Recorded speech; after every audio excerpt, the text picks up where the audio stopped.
રાપરમાં દર સાલે ઉનાળો આવે અને ભયંકર પાણીની તંગી સર્જાય છે.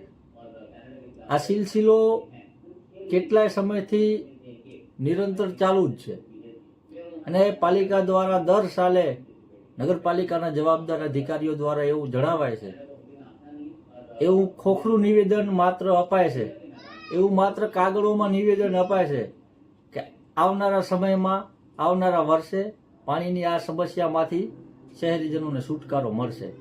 પણ આ સમસ્યા નિરંતર યથાવત ચાલુ છે.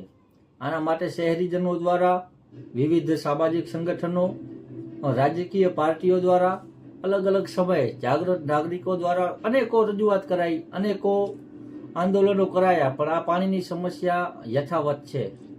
આમ તો પાલિકાને ઘણી બધી આ બાબતે રજૂઆત કરાઈ, જેમ મેં કહ્યું, પણ આ બાબતે કોઈ સચોટ કામગીરી પાલિકાએ કરી નથી.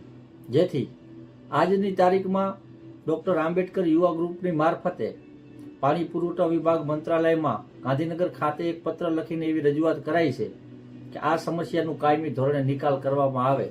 કારણ કે દર વર્ષે ઉનાળો આવતા જ કેનાલોનું સમારકામ ચાલુ થાય છે. આના કારણે પાણીની ભયંકર સમસ્યા સર્જાય છે.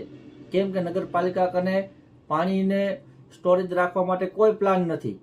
શહેરીજનો દ્વારા જનોને 3-3, 4-4 દિવસે માંડ થોડું ઘણું પાણી મળે છે. એનાથી પોતે પણ લોકોને પૂરતું પાણી નથી મળતું, તો એમાં પશુધન અને વૃક્ષોની માવજત કરવી ખૂબ જ અઘરી છે. જેથી આજે અમે આ રજૂઆત કરી છે કે તાત્કાલિક ધોરણે રાપરની અંદરમાં પાણીના નવા જળ સ્ત્રોતો ઊભા કરવામાં આવે, અથવા તો કોઈ ચોક્કસ પ્લાન બનાવવામાં આવે, જેથી કરીને આવી પાણીની તંગી જે દર વર્ષે સર્જાય છે એ ન સર્જાય, એવી રજૂઆત કરી છે.